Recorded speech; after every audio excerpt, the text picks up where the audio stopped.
that once you pump the dredge spoils into an area, you can then manage that area. One of the big things that people don't know about dredge spoils is it contains a significant amount of organic material. And if you pump it to a certain spot, you can manage it by turning it over and actually manipulating it around.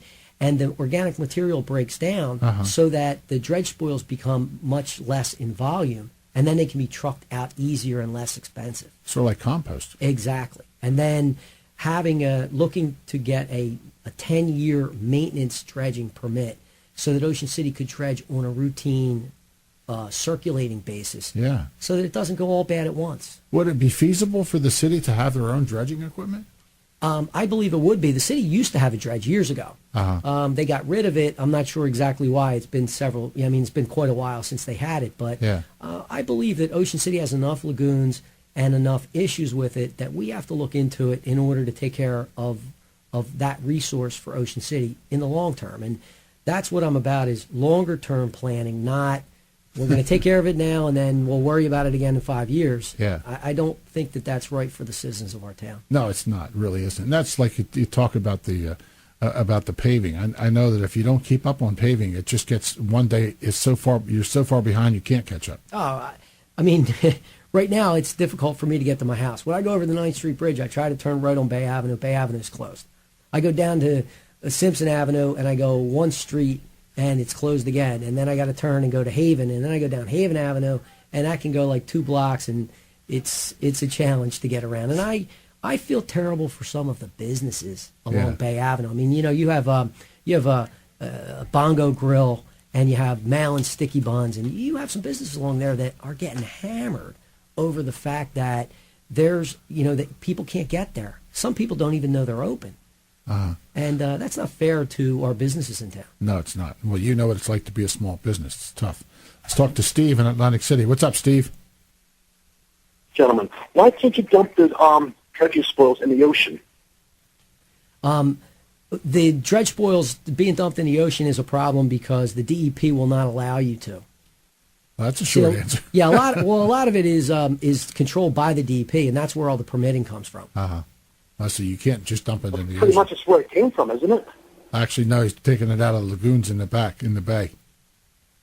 They're taking it out of the I just think that's where it came from the ocean originally, is what I would assume. Yeah, well, that's a long stretch, but the DEP has their own set of rules and their own set of people that set those rules, and sometimes they're incomprehensible, Steve.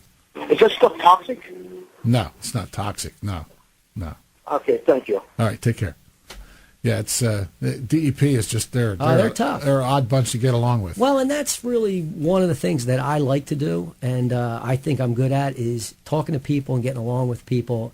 And that's what needs to happen there, is we have to talk to the DEP and say, we have an issue here and we need some help. Now, other towns have done it. And, further north, there have been towns who have gotten maintenance dredging permits and the ability to put dredge spoils in different areas. So if other people can do it through the DEP, then we should be able to too. And I'm sure that somewhere up the line we'll get there, even if we got to get to Chris Christie's office. And let me tell you what, I don't think he'll let me get there, because I'm sure he has a lot of people before I get there that are going to help me.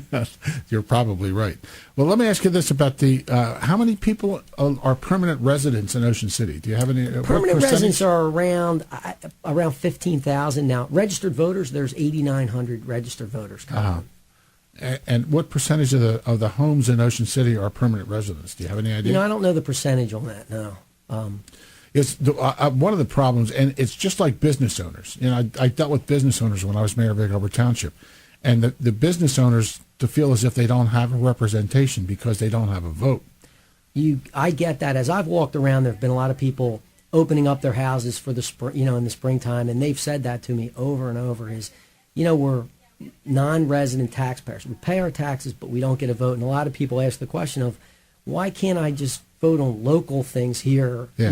And those aren't rules that I make. Those are rules that the state and federal government make. So well, how would you represent the people the people that don't have a vote? What would you do to represent them? Well, Ocean City needs to be looked at as a whole, not as whether or not it's, obviously we want more people in Ocean City. We want more families. We're looking at everything that we can do to promote Ocean City as a year-round place to live. But the homeowners that are not year-round need to be taken care of just as the people who are year-round, because that's what our tax base is made up of. You're lighting up the phones. We have Eric on dredging. Eric, go ahead. Hey, what's up, you guys? Listen, when you go over the Dolores Cooper Bridge, if you look to the right when you're headed towards Summers Point when they built the bridge, they dumped 2 giant piles of dredge spoils right there. Yeah. So they did. And actually, after about 20 years, they grow a little forest on them, really. So they're kind of good for the environment. Why don't they just find spaces on the marsh and pump them there? That actually, Eric, you're right, and those are some of the areas that are being looked at by the City of Ocean City right now and the DEP. What we need to do is finalize those plans, but make it so that we can get to them to be able to empty them, because one of the biggest issues is as you do the dredging, you'd be surprised how fast that builds up to literally a mountain, and it needs to then be managed and be trucked out so that you can do more, because it just keeps coming. I mean, down in Avalon, I heard they were talking about moving their piles of dredge spoils that were on the marsh, which didn't make any sense. They were sort of spending more money. That around the log cabin in Margate, it's always a huge sandbar. I don't know if you ever noticed it going over to Margate Bridge at low tide.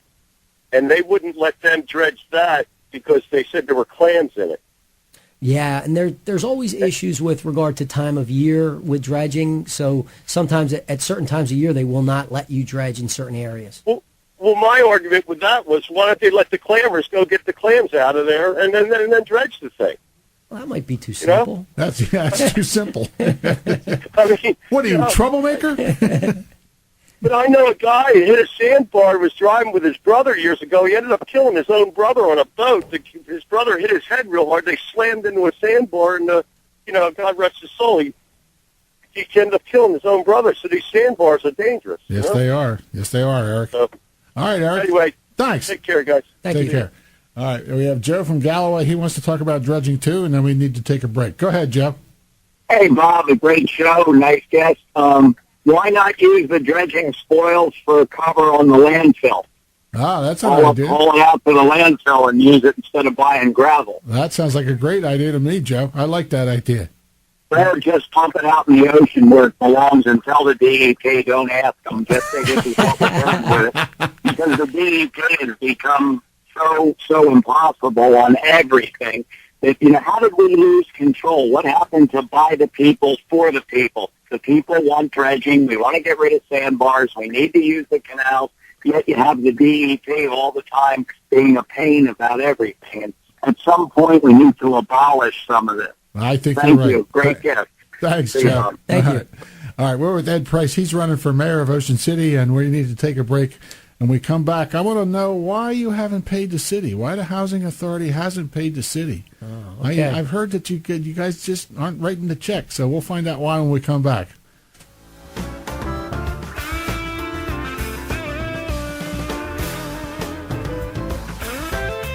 News Talk 1400, WOND. Now back to Bob Burns in your afternoon on News Talk 1400 WOND. All right, we're back. We're talking to Ed Price. Ed Price is a candidate for mayor in Ocean City, New Jersey. And so let me ask you this question. Now, I prefaced this before we took the break, and the rumor has it that you're chairman of the housing department? That's correct, the Housing Authority. Housing Authority. And you haven't paid the city? We have not. Why didn't you pay the city? Well, because the city didn't do all the construction that they were supposed to do, and they didn't do it properly. Really? Yeah. So where was the construction? Well, it happened at an area called Peck's Beach Village, which is around 4th Street, 4th and West in Ocean City. I'm familiar And, with that. Yeah, there were, during Hurricane Sandy, there were 61 units. It's only a 121-unit housing authority, but there were 61 units that were flooded out. People got up to 36 inches of water in their houses. Wow. It was a terrible time, and it was really an emergency situation that happened. These people had to be put up in hotels, and they had families, and it was a bit of a disaster at the time. And the city stepped in and said, well, we'll rebuild this for you because we were obviously waiting for insurance money like everybody else does. And the city said, well, we want to get the people back as quickly as possible, so we're going to step in. And I was not the chairperson at the time. There was another chairperson. His name is Bill Woods. He's still on our board, but was no longer the chairperson. He coordinated with the city and got the construction done. And they did it in an emergency type of situation. They did it very, very quickly. And the people were back in by the end of February from October. The problem was that they broke most of the rules as they put these people back in so quickly. There's a lot of rules regarding bidding and regarding, making sure that the contractors know what they're doing and that kind of stuff. But all that aside, the biggest issue that's left for us right now are the heaters and hot water heaters that were put in were not compliant with HUD regulations. And we're governed by HUD. Housing and Urban Development. Sure, yeah. So because of that, we're trying to work some sort of a settlement with the city regarding those heaters and hot water heaters because HUD can actually reduce our utility subsidy that affects the rent of the people who live there. They're subsidized housing. That's right. So the biggest deal for me is protecting the people. And, I've gotten a lot of grief over the Housing Authority because people have said, well, Ed Price, why aren't you paying? And it's not me, it's the whole board, number one. And number two, the reason that we haven't paid is we are concerned about our residents. And if our residents' rents are going to go up because the wrong heaters and hot water heaters are put in, that, comes under our purview. We really have to worry about that. Sure, yeah. Yeah, so recently we got a letter back from HUD saying that they felt that the money received back in our insurance could be paid back as long as we come to some agreement on the heaters and hot water heaters. We got an opinion from our attorney in the same vein that said the same thing.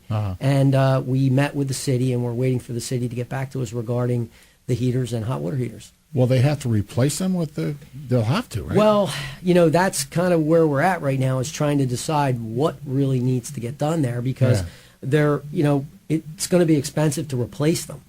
And they're obviously better than the original ones that were in there, but the long-term problem is that if HUD comes back later and says, well, you didn't put in the right stuff, so we're going to reduce your subsidy, then our residents are in a tight spot. And, it's funny because I've gotten beaten up. There was an editorial in the paper this week in Ocean City, the Sentinel, and somebody really tried to take me to task over it and make me a bad guy. And I laughed because during the hurricane, they said the city was trying to help the people. Right. And now I'm wondering why everybody's abandoning the people because I'm the person now saying, no, I want to help the people. I'm not paying until I know it's safe to pay. Yeah. So that's where we're at. I'm hoping it's going to work out in the next several weeks. A lot of people have said, well, Ed Price is holding back the money because of the election to try to make Mayor Gillian look bad.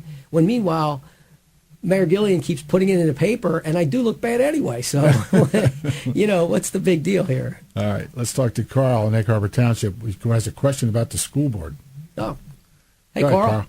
Yeah, my question is, I believe before the sitting mayor was mayor, I think he was either president of the school board or something. That's correct. And he opened up the superintendent of schools contract early. That way she wouldn't have to take a pay cut when her contract expired under the rules that Christie made with the size of the schools and stuff. And I don't know, it didn't sit well with me as a taxpayer, even though I'm not one of Ocean City. Carl, you know what you're talking about. I'm surprised that you picked all that up. But yes, that's exactly what happened. And, with the new payment regulations, our superintendent is, I think, somewhere between $30,000 and $60,000 over the cap of. Right. And I just, because I feel for the taxpayers of any community when something like that happens, save them money. There you go. Right. And I wish you well, sir. Oh, thank you very much. Okay, take care. You too. Thanks, Carl. Sure. Bye-bye. All right. Let's do this just for grins. Alice Gordon, what's on your mind? Yeah, I wanted to ask the mayor of Ocean City, that in Atlantic City we have a lot of crime, a lot of low-income housing, and how come the taxes in Ocean City are so high? I had to pay $15,000 for 2 years of a small little apartment on stilts. Okay, we'll ask the question. Thanks for calling, Alice. Taxes and let me begin this in a different manner. I had someone call the other day. A caller mentioned that the home values in Ocean City are really very high, and there's really no way